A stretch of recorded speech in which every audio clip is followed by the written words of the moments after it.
Selamat pagi, Assalamualaikum warahmatullahi wabarakatuh. Pagi ini kita akan belajar gaya gesek. Gaya gesek adalah gaya yang bekerja antara dua buah benda yang bersentuhan. Gitu ya.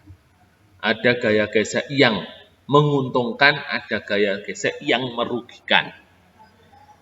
Yang menguntungkan contohnya adalah gaya gesek antara ban dan jalan, itu menguntungkan. Yang merugikan jika ada yang jatuh maka nanti badannya kena aspal, itu merugikan gitu. Jadi ada luka-luka gitu akhirnya. Tapi kalau tidak ada gesekan sama sekali, jatuhnya malah mudahnya akan meluncur dengan deras gitu. Sebelum kita belajar masalah gaya gesek, kita akan belajar gaya-gaya yang mempengaruhi gaya gesek.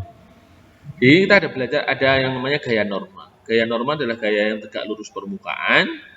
Ini gaya normal pada bidang mendatar, N-nya itu sebesarnya sama dengan V. Besarnya ya, cuman arahnya berlawanan. W selalu menuju ke pusat bumi. Gitu ya. Nah ini, untuk pada bidang miring, gaya normalnya juga nanti miring. Tapi tetap tegak dengan permukaan miring ini. Gaya normal bisa tak segaris dengan V. Gitu ya, tidak segaris dengan V. Nah, ini kalau kita berada dalam lift, maka gaya normalnya juga nanti searah dengan V-nya. Segaris tapi berlawanan arah. Gaya normal bisa lebih besar dari V nanti kalau liftnya bergerak ke atas misalkan. Jadi kalau Anda bergerak ke atas maka badan Anda terasa ada yang menghentakkan, jadi terasa lebih berat mudahnya kan begitu. Tapi kalau Anda di liftnya turun, maka badanmu terasa lebih ringan. Maka itu karena akibat gaya normalnya lebih kecil karena percepatannya arahnya berlawanan ya dengan gaya normalnya. Nah, pada bidang ini pada bidang mudahnya itu adalah dinding gitu ya. Tidak hanya miring tapi ini adalah vertikal ke atas, maka gaya normalnya adalah searah sumbu X mudahnya gitu, mendatar. N-nya sama dengan mendatar. Ya. Nah, W-nya ini ke bawah. Nanti gaya normalnya itu akan ada yang namanya nanti besarnya bisa sama dengan gaya F penekannya. Tidak mesti sama dengan W ataupun tidak mesti ada unsur W-nya. Lanjut, ini pada bidang miring ya, menguraikan gaya yang berjalan pada benda di atas bidang miring. Nanti pertanyaannya bagaimana sumbu pengurainya X dan Y-nya dipilih berbanding. Pertimbangkan kesetimbangan yang terjadi gitu ya. Nah, di sini perhatikan pada bidang miring, gaya normalnya besarnya sama dengan V cos alpha. Ya. N sama dengan V cos alpha. N sama dengan V cos alpha. V selalu menuju ke pusat bumi. Nanti bisa dibandingkan kasus mendorong kotak sepanjang bidang miring sambil kemudian mobil berbelok pada bidang miring. Ini hanya masalah penguraian gaya-gayanya. Ada keuntungan mekanis dari bidang miring. Suatu saat kita akan membahas masalah usahanya. Artinya kalau kita pada bidang miring, mudahnya kita lebih mudah mendorong, lebih ringan daripada kita mengangkat. Ya, maka ini ada istilahnya pesawat sederhana kalau di SD. Nah, berikutnya gaya gesek. Ya, kita sudah mudah masuk ke gaya gesek. Gaya gesek statis dan kinetis bergantung pada sifat permukaan yang saling bersentuhan. Gaya gesek statis tumbuh merespon mengimbangi tarikan gaya dalam arah berlawanan. Tapi ada harga maksimumnya.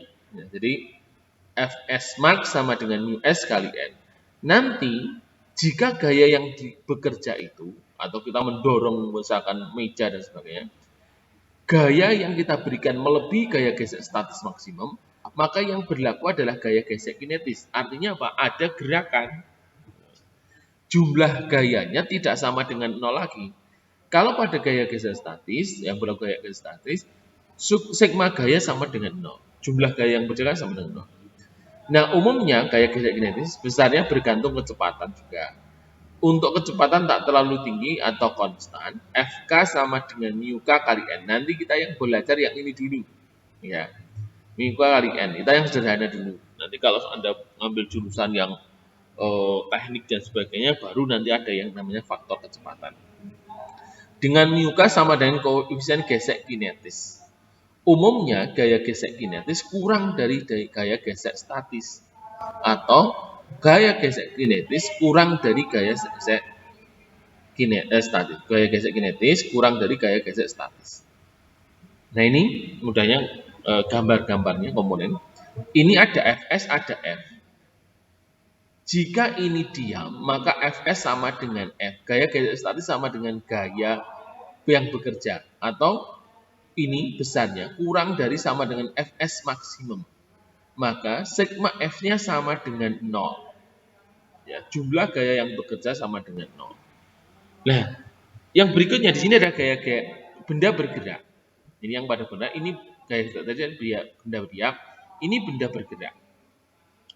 Gaya gesek kinetis ini nanti F-nya gaya ini lebih besar dari Fs maksimum.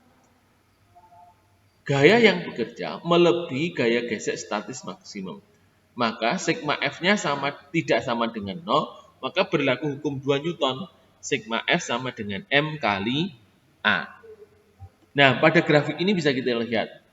Setelah Fs maksimum, nanti terus turun gayanya. Maka berubah menjadi F kinetik atau gaya gesek kinetik. Linier, kemudian turun seperti ini. Artinya, gaya gesek kinetis itu lebih kecil daripada gaya gesek statis. Nah, ini juga benda diam, gaya normal, ini gaya gesek statis, ini gaya gesek kinetis tadi. Nah, ini misalkan gaya yang bekerja itu F-nya itu membentuk sudut. Ya. Maka nanti yang bekerja pada yang melawan gaya gesek kinetis itu adalah gaya arah mendatar ini. Maka nanti kita mencari ini kan ibaratnya gini, komponennya X, yang ke atas adalah komponen Y. Yang mengakibatkan gerakan arah mendatar adalah gaya pada komponen X. Sehingga nanti bisa diuraikan jadi F cos theta atau cos alpha. Di awal sudah saya sampaikan sudut-sudut istimewa itu untuk dihafalkan. Lanjut. Nah, ini contohnya. Sebuah kotak seberat 10 Newton, 10 kg ditarik sepanjang bidang datar dengan gaya sebesar 40 Newton yang membentuk sudut. Koefisien gesek statis dan kinetis nilainya berturut-turut 0,4 dan 0,3. Ini perlu saya sampaikan. Ini koefisien ini adalah besaran fisika yang tidak memiliki satuan. Ya, besaran yang tidak memiliki satuan itu adalah misalkan koefisien itu konstanta itu kebanyakan adalah tidak punya satuan. Walaupun tidak semuanya ya, nanti indeks bias, kemudian koefisien gesek itu tidak punya satuan. Kemudian hitunglah percepatannya. Nah, ini nanti sudah aplikasi dengan hukum 2 Newton. Kita gambar terlebih dahulu gaya-gaya yang bekerja pada box tersebut. Perhatikan gambar di bawah ini. Gambar memiliki komponen vertikal dan horizontal. Ini F-nya, perhatikan F, sudutnya 30 derajat. Ini ada FK-nya, ini ada FN-nya ke atas, ini ada MG. Ini gaya normal. G-nya pakai 9,8 ya. Fx sama dengan F cos theta sama dengan 40 cos 30 sama dengan 36,6 Newton. Ya. Cos 30 kan mudahnya setengah akar 3. Jadi 0,08. 0,8. Kemudian Fy sama dengan F sin theta 40 sin 30. Sin 30 setengah sama dengan 20.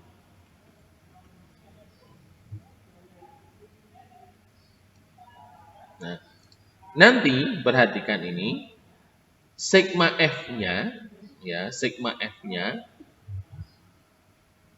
Fx itu terdiri atas F cos theta dikurangi Fk. Nah, nanti kalau kita tuliskan, bentar ini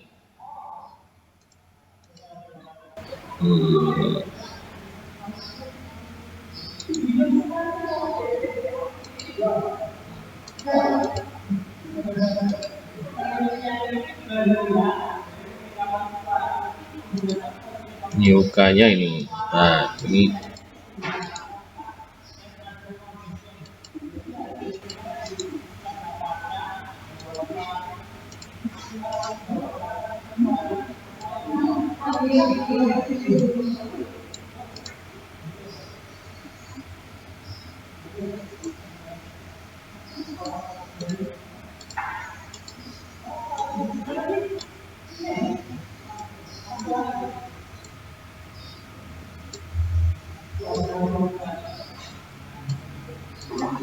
misalkan kita tulis FK.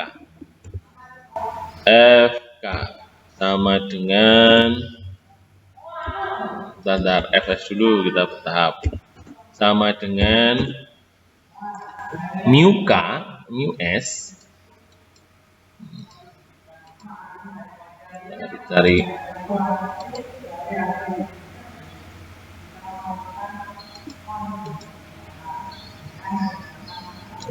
ini Fs sama dengan mu S kali N.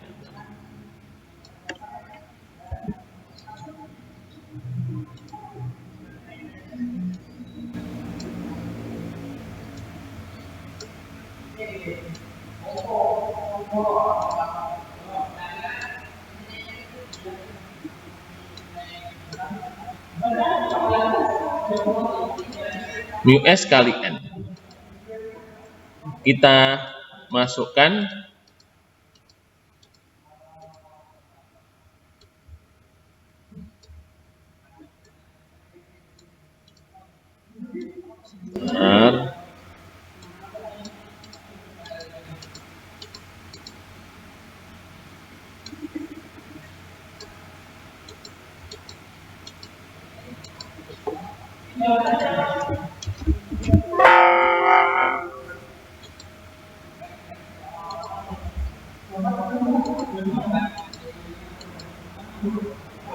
harganya kita masukkan mu S-nya 0,4, N-nya sama dengan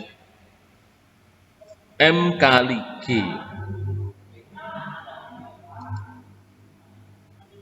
M kali G min F sin theta. Karena yang sigma Fy-nya itu ada jumlahnya adalah nanti sigma Fy kita tambah di sini. Ya, jumlah terhadap sumbu Y-nya, sigma Fy-nya gaya pada sumbu Y sama dengan F kali cos theta. Cos theta misalkan adalah cos A gitu aja ya. Mudahnya cos A. Kemudian plus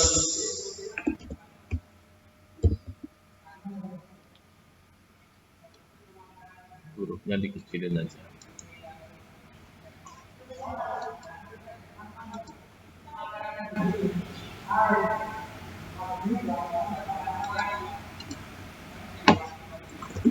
Plus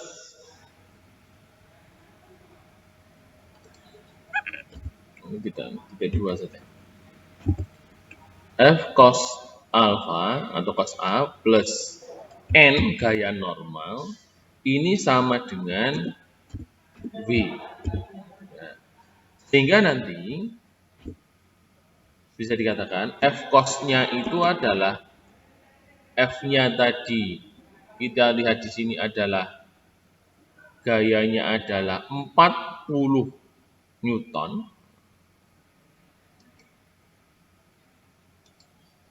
Maaf, ini bukan cos, sin ya, sama.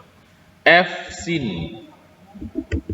sin alfa atau sin A plus N sama dengan V. Sehingga nanti N-nya ini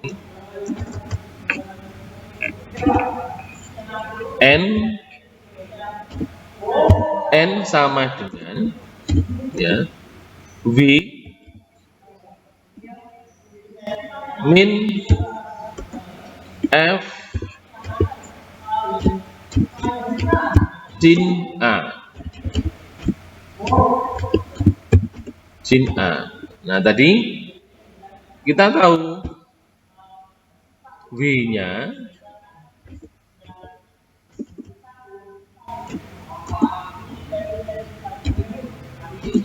W-nya adalah M kali G. 10 ya. W-nya 10. 10 kali 9,8 dikurangi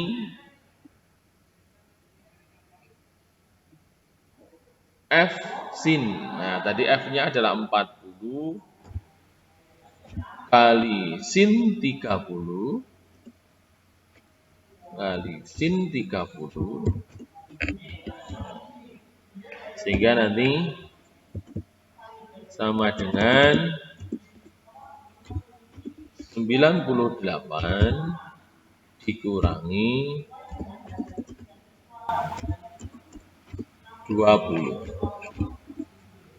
sehingga ketemunya adalah 78. Ketemunya adalah 78.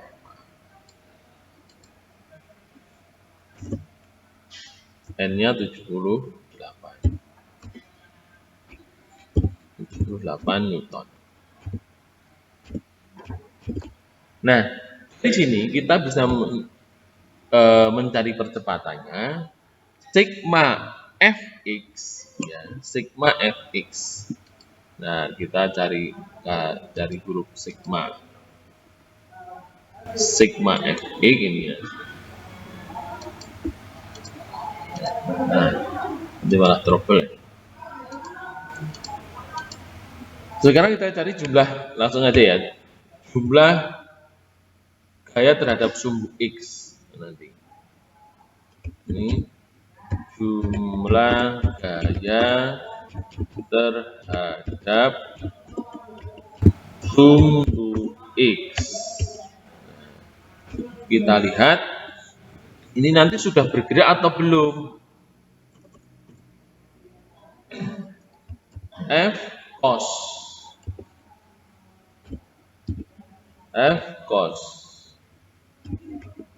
A tadi atau alfa dikurangi Fs ya, dikurangi Fs-nya atau gaya gesek statusnya. Fs-nya sama dengan berapa gaya gesek status maksimum? Sama dengan titik-titik. Nah, kita tahu mu S-nya 0,4. Sehingga di sini nanti sama dengan di bawahnya saja.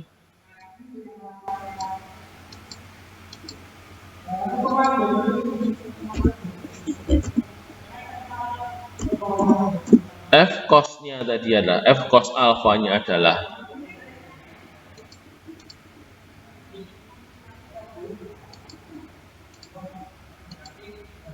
F cos alfanya adalah 34,6 ya. 34,6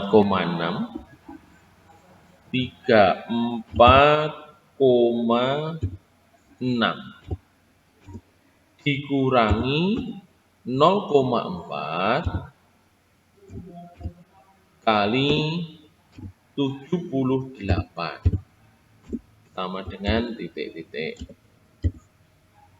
Nah, kita jumlah, kita cari 0,4 kali 78, kita hitung 0,4 kali 78.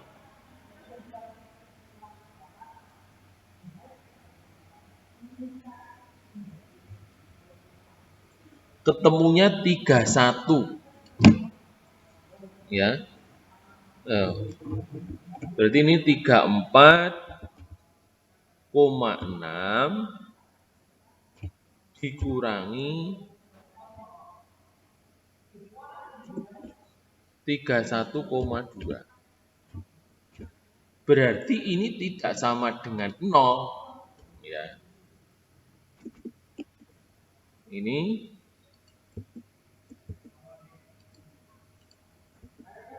kalau bicara seperti ini sama dengan 3,4 Newton. Berarti ini dari kasus seperti Fs-nya ya, Fs-nya atau F-nya, maaf F besarnya, F-nya lebih besar ya, lebih besar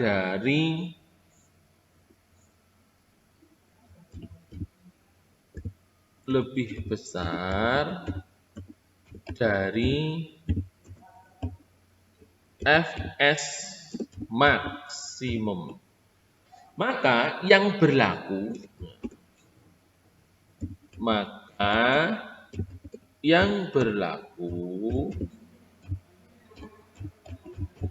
adalah FK, gaya gesek kinetis. Sehingga nanti ini saya copy aja di bawahnya.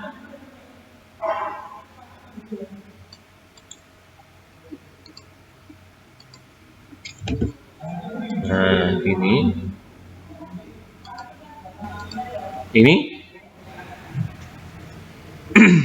ganti μk. Ya, ini diganti μk-nya. μk-nya berapa tadi? μk-nya 0,3. 0,3. Nanti sama dengan 34 dikurangi, kita hitung dulu 0,3 kali 78 berapa?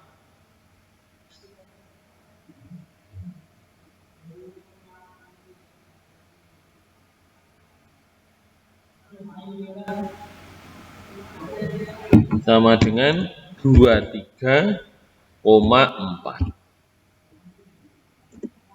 Sama dengan, berarti ini adalah 11,2 Newton. Sehingga kalau kita bicara nanti mencari percepatan ya, Fx sama dengan M kali A, M kali percepatan ya. M kali percepatan. Nantinya jumlahnya akan sama, percepatannya dapat kita cari. Jumlah Fx-nya adalah 11,2. 11,2 sama dengan M-nya tadi adalah 10 ya. Sama dengan 10 kali A. A-nya percepatan ya. Ini tadi A-nya ini adalah sudut. Ya, ini saya kasih kurung saja biar berbeda. Ini adalah sudut alfa. Sudutnya 30 tadi.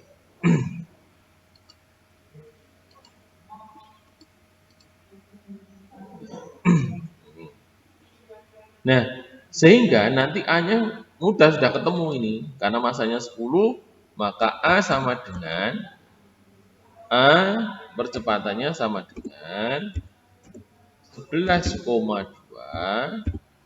dibagi 10. Sama dengan 1,12 meter per sekon kuadrat. Nah, cuman nulis di sini kuadratnya di PowerPoint itu belum ketemu ya. Kalau di Word mudah. 1,12 meter per sekon kuadrat. Nah, ini contoh yang tadi berkaitan dengan latihan soal gaya gesek. Dari sini ada yang ditanyakan? Halo? Halo? Ada yang ditanyakan? Tidak, Pak. Jelas ya? Halo? Jelas?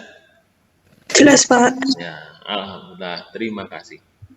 Nah, itu dulu yang saya sampaikan pagi ini. Ya, nanti latihan soalnya akan saya sampaikan eh, di blog atau di YouTube-nya, YouTube kelas kita. Ya, nanti ini akan saya edit, kemudian saya upload di YouTube pelajaran kali ini SMA 3 kelas 10 IPA 5 dengan memakai Google Meet. Gitu, tidak ada pertanyaan? Cukup ya? Cukup, Pak. Nah, untuk itu saya akhiri. Selamat pagi. Wassalamualaikum warahmatullahi wabarakatuh. Waalaikumsalam. Terima kasih, Pak. Terima kasih, Pak. Sama-sama. Terima kasih, Pak.